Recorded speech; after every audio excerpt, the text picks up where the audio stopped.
ng Laban Facebook Live! At kasama nyo pa rin po, Mami Tanya, Chinita, syempre. At kung feeling nyo, hot na ako po sa aking panlaba outfit. Meron po akong suot baka kala nyo wala akong suot. Meron pa pong mas totoong sexy na kasama tayo ngayon. Kabisyo, pinapatugtog po namin sa MNTN Matunog Noon. Tutugtog ngayon ang kanyang mga hit songs. Please welcome my idol, The Vampire, kasi po hindi ang bata-bata pa rin ang mukha niya. Nakakainggit. The Hot Mama! Please welcome Rachel Alejandro! Hello mga kabisyo, good afternoon! Tanya, Hi, freshness ka! Ikaw din. Kasi na-pressure ako, so kailangan ko magpakita ng bakuna outfit. Oo nga. Hello po! Welcome Summer to the na show. summer kasi dyan. Nandito ako ngayon sa New York. Yes! O, diba?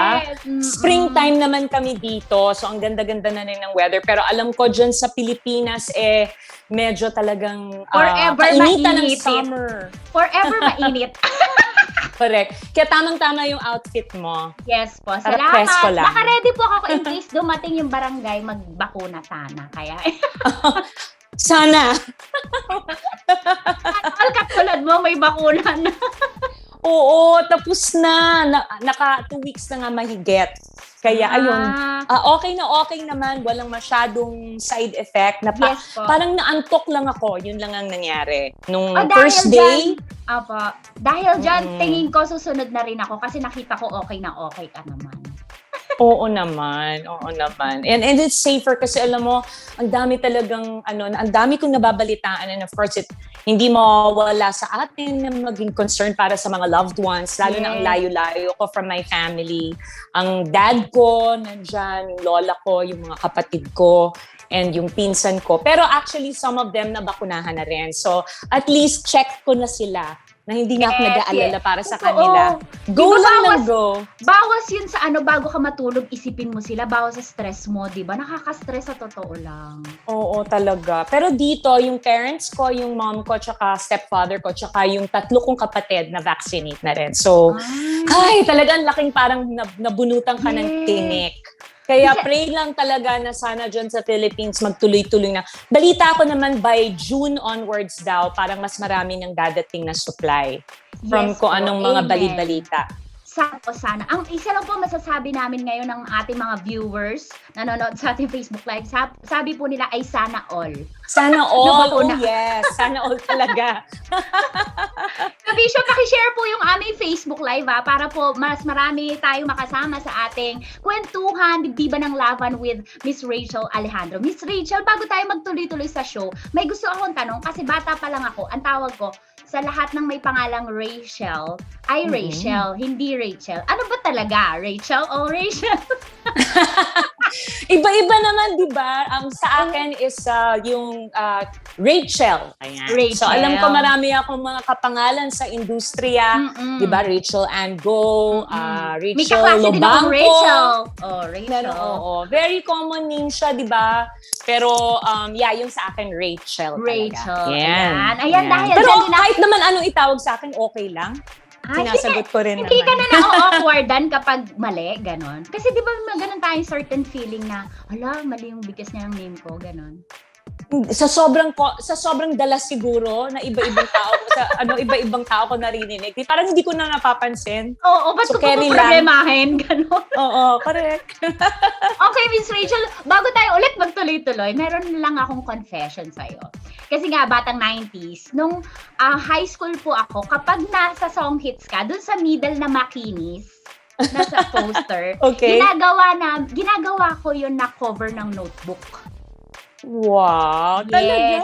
Kasi isa ka po sa mga celebrity nung high school ako na pinong-pino yung face, mala Barbie yung face, tsaka unique yung yung beauty mo. Plus unique pa yung voice mo. Syempre, sinong batang 96 po ang hindi nakakaalam ng paalam na lagi kinakanta sa video? Okay. Diba? Pero tsaka naging theme song yata ng lahat ng mga heartbroken ng mga panahon na yon, di ba? Hindi pa uso yung hugot. Yes, hindi pa uso yung hugot nun. Sobrang totoo. Kaya anong feeling po na hanggang ngayon kilala yung song?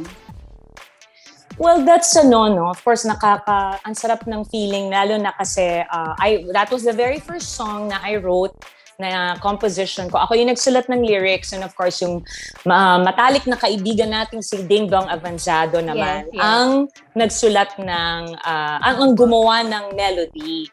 So that's something na kumbaga siguro habang buhay na naming kakantahin sa lahat ng mga concerts. Kumbaga laging mare-request, 'di ba? So kumbaga bahagi na siya talaga ng buhay naming dalawa as well as yung mga kasabayan namin. And of course, ang alam ko na-revive na rin siya ng ilang beses. I think Martin Rivera has a version. Kami po So, lagi parang- naming nire-revive sa video, okay po. Yon. And of course, yung mga iba pang mga makabagbag damdamin ng mga nakapagtataka, and yung mga iba ko pang songs kay Tagal. And, Tama. yeah, so, Yung Mr. Cupido po, alam niyo po ba na nag-trending siya sa TikTok? talaga? I Check didn't niyo know po. that. Check niyo po. I have to admit, wala akong TikTok account. Hindi pa ako nakapag-try. Ang nakakatawa nga yung lola ko of all people. Sabi niya, Rachel, bakit hindi ka mag-TikTok? Di ba? Yung lola ko pa, aware. Nakakahiya diba? naman sa lola natin. Kasi tuwan-tuwa siya pag yung nakikita niya yung sister ko, tsaka yung mga apo, yung mga pamangkin ko, na sumasayaw sila. Kasi my lola loves to dance. Imagine, ang lola ko is 88 years old na. This year, Sana kaka-turn all ulit. 88. Kasi sobrang lakas niya. Imagine hanggang ngayon namamalengke. As in, nagda-drive ha? Siya ang nagda-drive. Kaya Lola, I miss you so much. I'm so excited na it looks like talagang fingers crossed. Sana talaga matuloy yung project na hindi ko pa pwedeng masyadong i-reveal. Okay lang. Pero siguro very soon, mukhang I'll be back for a project very soon there. And of course, yun nga, excited na ako makasama kayong lahat. Although yung mga live natin baka matagal pa siguro. So mga ganito-ganito, mga zoom-zoom na lang muna tayo. Yan. Since nabanggit yung mga Zoom, na ganito na lang muna, kamusta po ang pandemic? Di ba tayong nasa events industry ay talagang sobrang naapektuhan, halos talaga down. Paano kayo po naka-adapt? You know what? Nung una, syempre, ang dami ko ring iniyak. Kaya di ba kanina sabi ko sa'yo, mag-share ako ng mga Kumatok si anxiety talaga. Kumatok si anxiety. Oo, talaga nung una. Last year, matindi dito sa New York. Talagang, ito yung unang-unang epicenter. Ewan ko kung naalala niyo yan. Na talagang, dito talaga dumami yung mga cases. Pero nung panahon na yun, siguro, this exact time, April last year, hindi talaga ako lumalabas a year ago. Pero, yun nga, sabi nga nila, lahat naman ng bagay ay, napapagdaanan natin and nasusurvive natin. Opo. And yun ang nangyari, which is in a matter of a few months, medyo gumanda-ganda na rin yung lagay dito. Yes. So kasi mga 10 months din akong na-stuck dito sa New York. Dito kasi, the reason why nandito ako is because yung husband ko nga works here. Ang kagandahan lang is while at least kahit ako bilang singer, wala talaga akong halos naging trabaho itong buong taon na to. Yung husband ko naman, hindi naman nawala ng trabaho. Which, as in, work from home pa rin siya. Hindi kasi tayo sanay nang wala tayo rin ginagawa. Tayong mga working girls, di ba? Yes, oo talaga. I mean, yun ang pinakamahirap, I think, na matanggap nung umpisa. Pero after a while, naging parang nakasanayan na rin, luto-luto, linis-linis ng bahay, di ba? Talaga, housewife roles. Oo, ayun, nagkampanan na talaga ng 100% full potential. First time ko talaga na na-experience ng yung talagang yung taong bahay. Alam mo yun, kasi talagang dati halos practically walang isang linggo na hindi ako lumilipad kung saan, concert kung saan. First time talaga akong napirme. And honestly, that was the first time na nagkasama kaming mag-asawa ng ganung katagal. Which is in a way siguro kailangan na rin. Kasi lagi kaming, parang practically long distance relationship kaming dalawa eh. Lagi kayong lumilipad-lipad kanya-kanyang lipad, di ba? Oo, totoo yun. Kaya, ayun, napilitan talaga kaming magtitigan dito.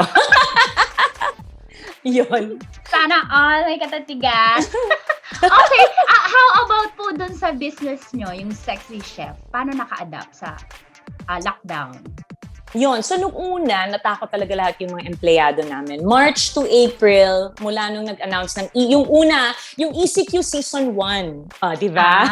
Season 1. K-drama.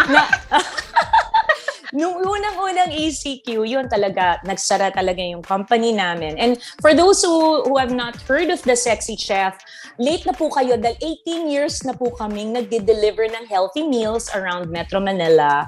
And on our 17th year last year, ito nga, tinamaan tayo talaga ng pandemic. And at first, hindi namin talaga alam paano kaming magsasurvive. Pero medyo nakaahon naman. 1 month lang kaming nagsara while we were trying to figure out paano nang makakapasok yung mga employees namin, di ba? Kasi walang transportation. So, after a while, na-figure out namin na kailangan namin talagang mag-provide ng sasakyan para sa kanila. So, sinusundo sila. Okay. Yun ang ginawa namin. And since then, since April naman, middle of April of 2020, tuloy-tuloy na yung deliveries namin.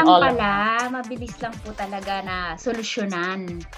Mga 1 month din yun. Pero syempre, di ba, ang laki. Pero alam nyo, I mean, I have to be honest, talagang, syempre, the same as yung lahat ng pinagdadaanan ng mga small businesses ngayon dyan sa Pilipinas. Syempre, hirap talaga. Syempre, habang may pandemic, lahat tayo, di ba, talagang medyo nagtitipid, di ba? Yes. So, lahat naman, di ba, affected ngayon. Yes, so, ang maganda na lang is binigyan kami ng kahit papano yung mga regular namin mga expenses, yung mga iba were nice enough naman na binigyan kami ng discount, yung mga ganun. Opo, yes, tulong-tulong talaga. Tama. At ngayon, talaga, sobrang in na ang delivery, online delivery. Kaya, pasok na pasok yung sexy.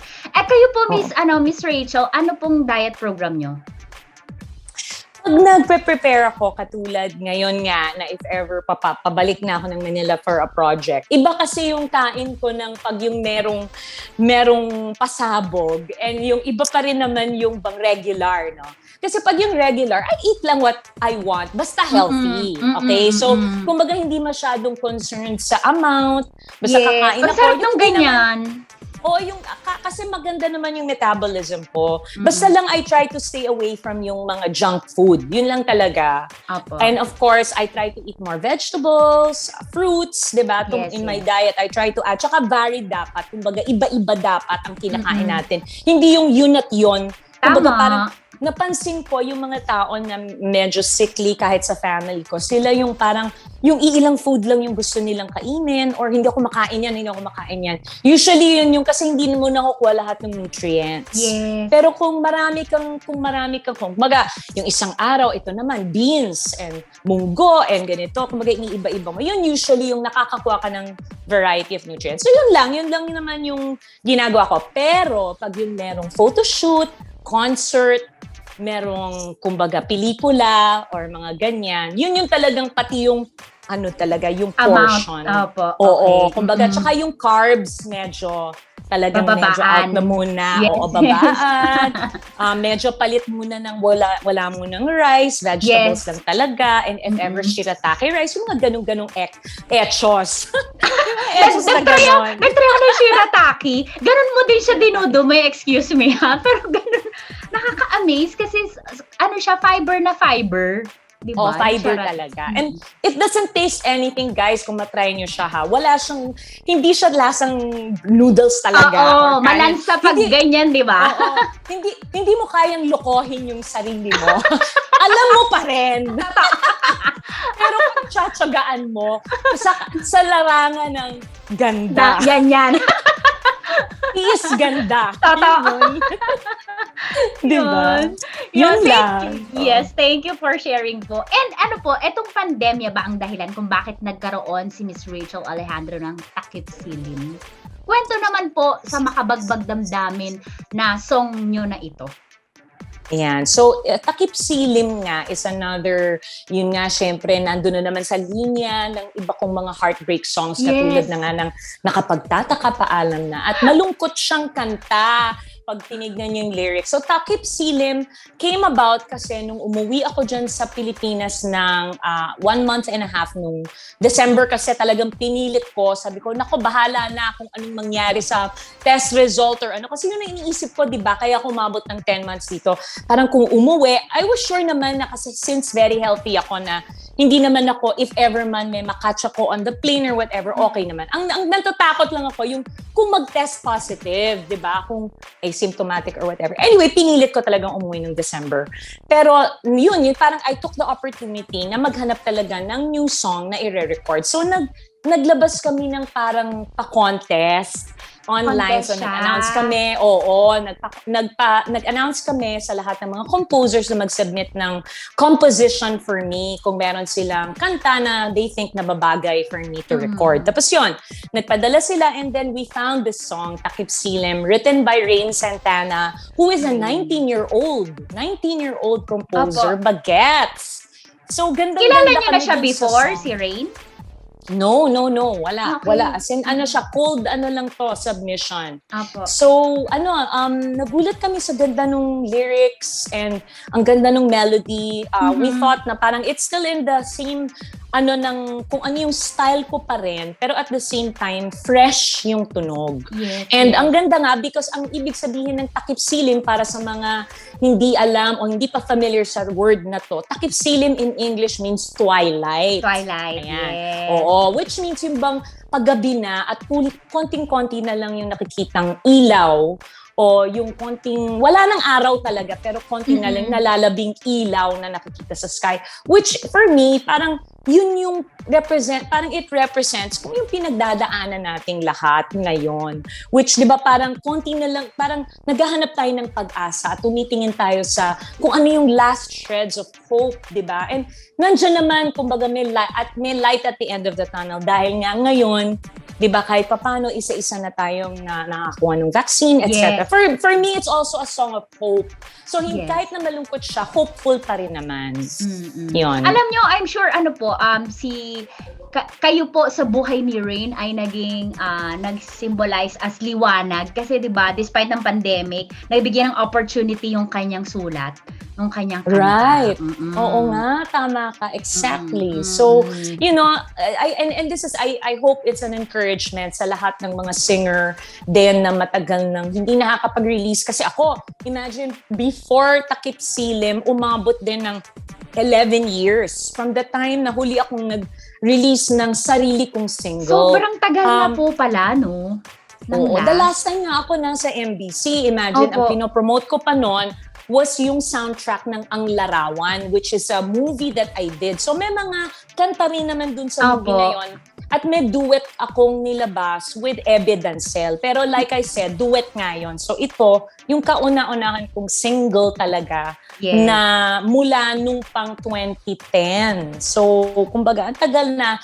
And it had to be something special. I didn't want to come out with something na hindi yung bang, basta pwede na, Apo, di ba? yes. Kailangan, kumbaga, may meaning para sa akin, bagay rin sa, kumbaga, in the line of yung music na lumabas na Rachel Alejandro music, but at the same time, kailangan napapanahon. Yes, angkop sa Yun. panahon sa season na nararanasan natin ngayon. Okay. Sa season 2. Season 2 na ngayon eh. Yun. May soundtrack na yung season 2 ng May soundtrack. Mamaya po papakinggan natin mga kabisyo yung kantang Takip Silim ni Miss Rachel. Miss Rachel, eto na nga po, humanda ka na sa top 5 ni Tanya Chinita. Top 5, yes. Go. Kasi po, meron tayong top questions. Meron tayong 5 top questions. So, Okay, kailangan nyo lang pong sagutin. Bahala na kayo kung anong interpretation nyo. Pero kung ano yung unang pumasok sa isip nyo, go lang po. Wala tayong problema dyan. Okay. Sige. Are you ready, Miss Fine. Rachel? Alright, go. Okay. Kung makakabasa ka po ng isip ng tao, kaninong isip ang babasahin mo? Okay. Okay. Alam niyo, ang kinababaliwan ko kasi these days are my nieces and nephew, no? Isa lang ang nephew ko, tas I have 3 nieces, no? Yung dalawa doon, palaisipan sa akin. Kasi alam mo yung baby pa sila, so alam mo yung Siyempre, sabi ko na gusto ko, mahalin nila ako. Mahalin nila si Tita Rachel. Pero may mga araw na parang, kasi nga hindi ko sila madalas makita. Yung alam mo, minsan hindi nila ako pinapansin. Minsan iniisip ko, kilala ba ako nito? So, imagine, bata pa talaga yung iniisip ko na. Ano kayang iniisip niya? Parang gano'n. Their names are, actually yung tatlong babae are Zoe, Aria, and Cora. Sorry, apat pala, and Karenina. Ay nako, ang cute nila talaga. So yun And pala ang ako sikreto mo pampabata, mga baby. Mga baby, oo. Ang sarap ng may baby sa bahay, nakakabata talaga, contagious yung good vibes nila. Kasi sobrang totoo lang ng mga bata eh. Oo, exactly. And ako parang, syempre ako, gustong-gusto ko yung, pag yung pumapayag silang sumama. Sa akin yung pagkaya mo silang kargahin. Tapos yung humingiti sa'yo, di ba? Nakakawala ng pagod, nakakawala ng problema. So yun yung gusto nyong basahing isip, no? Oo, yung mga baby. Mga kung naaasar na ba siya sa'yo, kung natutuwa pa ba siya sa'yo. Oo, correct. Okay, number 4. Ano po ang pinakamagandang pantakip? Ang takip. Ito. Concealer. Oy, tama, relate. Para sa mga chismis. Para sa ating mga naipong eye bags.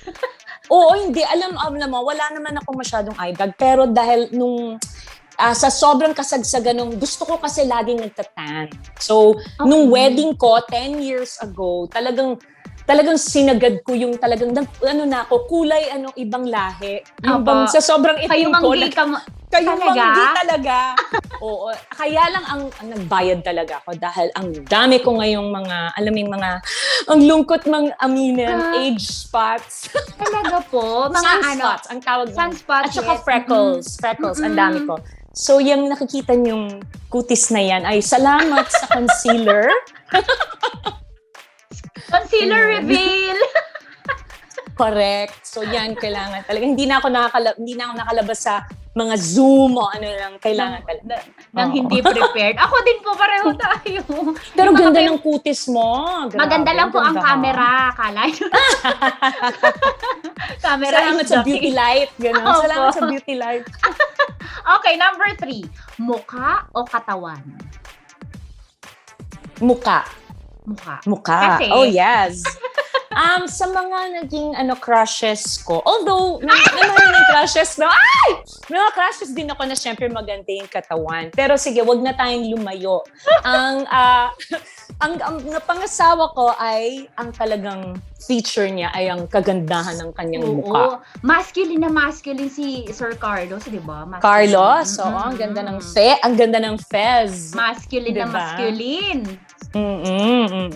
Ayun nga, puti na ngayon ang buhok niya. Ano na siya?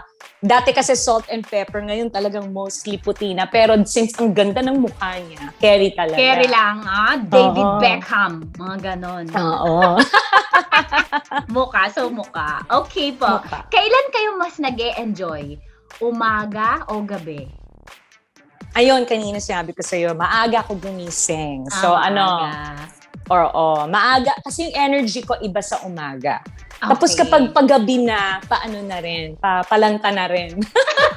Kapag workout po, umaga o gabi? Di ba kasi umaga rin. Umaga din. Huwag naman sobrang aga kasi ayoko naman na pagbangon mo, pupunta ka na sa gym. Kasi alam ko may mga ganong tao, di ba, na parang magdidis lang tapos punta na sa gym. Ako naman, kailangan kahit papano may kape naman. May konting, may either coffee, or konting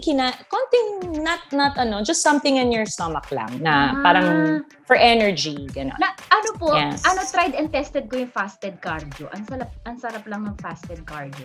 Nag-try Oo nga. Kayo, may mga tao rin na gusto rin yon. Yung parang diretso na talaga sa workout. Kanya-kanya eh. So, depends sa, some people kasi don't feel hungry in the morning. Dati talaga, ako dati, breakfast person talaga. Kailangan may eggs. Kain. Ngayon, hindi na. Coffee and bang merong MCT oil. Yan ang mga payo ko pala. MCT oil and meron din ako nilalagay na collagen. Pampaganda ng skin. May mga ganun. Ang daming regimen sa umaga. Alam pa lang naman. Yun, sige, gagayahin natin yan. Okay, eto po. Top 1, okay. Malaki or maliit? Malaki. Dax. Why? For obvious reasons.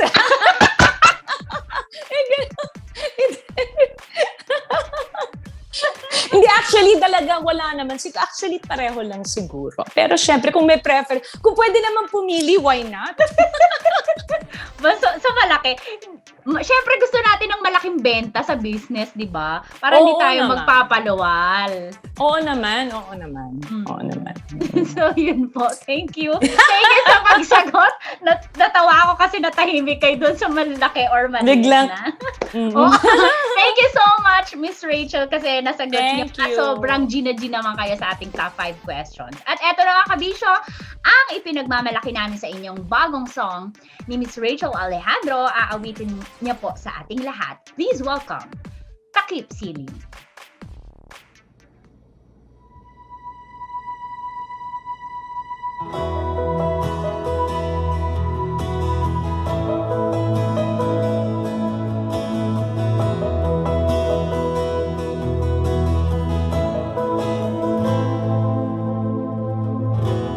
Eto na, yakap ang pusong nawalan ng tahanan.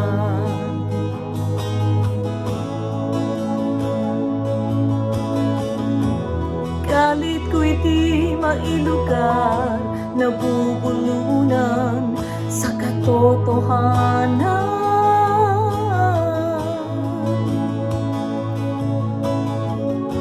Wala bang kwentang mga alaala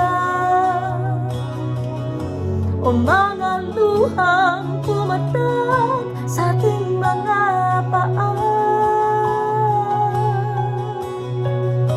Minamasdan ko ang dilim, hinahanap ang sagot sa kulay ng takip silim. Ako ngaya'y humihiyak, puso'y sumapit, napunit sa iyong pagbitaw.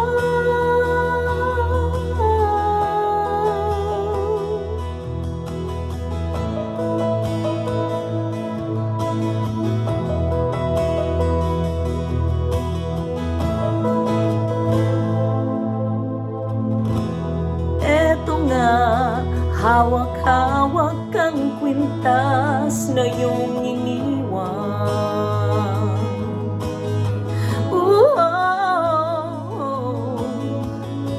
May susi man ako, wala namang pintong binubuksan.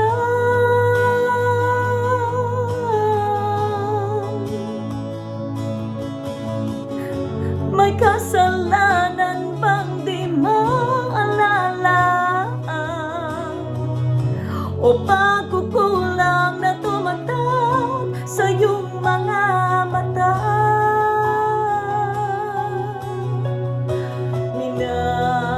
Minamasdaan ko ang dilim, hinahanap ang sagot sa kulay ng takip silim. Ako ngaya'y umiiyaw, puso'y sumapit, napunit sa iyong pagbitaw.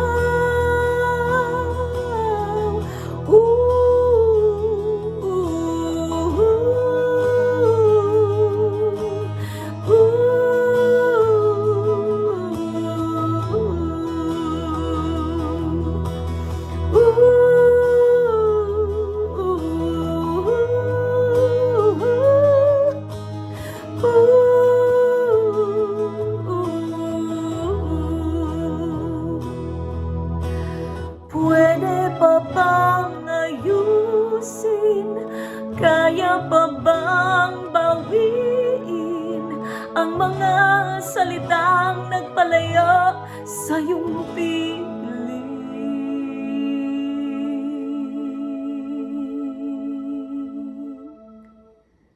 Thank you so much. Grabe, walang kakupas-kupas. Iba yung hugot mo talaga po kapag emo yung kanta. Iba yung hugot ng isang Miss Rachel Alejandro.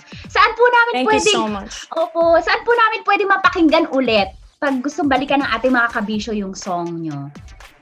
Ayan. So the song is available na po Spotify. So pakinggan po natin 'yan, and let's sana po suportahan po natin ang bagong single ko. Not just that, but lahat ng mga bagong OPM or original Yes. Filipino music na lumalabas lalo na ngayong pandemic, dahil kailangan naming mga artists ang suporta ninyo. And of course, yung namang music video is available on the YouTube channel of Rebel Records Philippines. So the song was produced by my cousin Nino Alejandro for Rebel Records Philippines, and it's distributed by Warner Music Philippines. So yan, follow nyo na lang po ako sa Facebook Sige po. at sa Instagram, Rachel Alejandro on Facebook, at sa Laika na rin. So Yun. thanks so much! Thank you so Tanya, much. it was so much fun. Sobrang Thank fun. you po. Maraming salamat. At sana po, maulit-ulitong bonding natin sa Facebook Live kapag meron uli kayong bago dyan. Kaming bahala dito sa Love I have Radio. a feeling pag nasa Manila na ako, tapos pag yung ni-reveal na namin tong bagong project, malamang sa hindi, baka nandyan na naman ako sa Love Radio. Thank you po. Maraming salamat po ulit mga kabisyo. Syempre, salamat po Miss Rachel sa pagsama sa amin dito sa Dibdiba ng Laban. At nakasama niyo pa rin po Mami Tanya Chinita. Syempre, dito yan sa stasyong walang hate, puro love lang. Always your number one SM radio station.